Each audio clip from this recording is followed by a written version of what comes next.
your permission, I move the following. That this House, having taken a serious note of the misconduct of Shri Deepak Baij, Shri D.K. Suresh and Shri Nakul Nath MPs in the utter disregard to the House and the authority of the Chair through the display of the placards and entering into the well of the House, and having been named by the Chair, resolved that the above mentioned members may be suspended from the service of the House for the remainder of the session under Rule 374(2).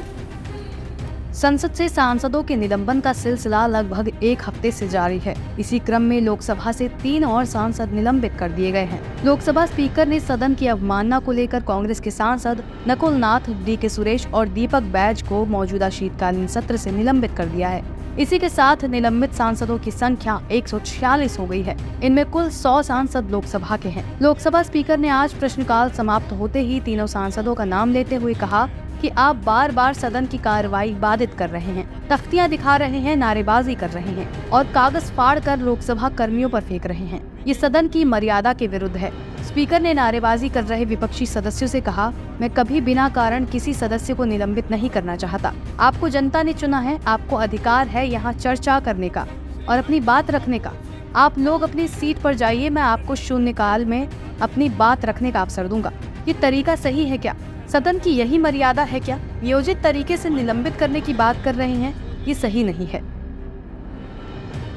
सांसदों के निलंबन का सिलसिला 14 दिसंबर को शुरू हुआ था, जब विपक्षी सांसद संसद की सुरक्षा में सेंध के मामले में गृह मंत्री अमित शाह से बयान देने की मांग उठाई थी।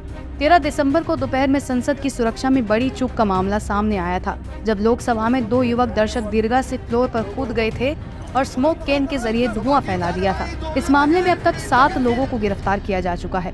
सदन की अवमानना के मामले में 14 दिसंबर को 13, 18 दिसंबर को 33, 19 दिसंबर को 49 और 20 दिसंबर को 2 विपक्षी सदस्यों को निलंबित किया गया था। वहीं राज्यसभा से 14 दिसंबर को 1 और 18 दिसंबर को 45 सदस्यों को निलंबित किया गया। तय तारीख के मुताबिक संसद के शीतकालीन सत्र का अंतिम कार्य दिवस 22 दिसंबर होगा।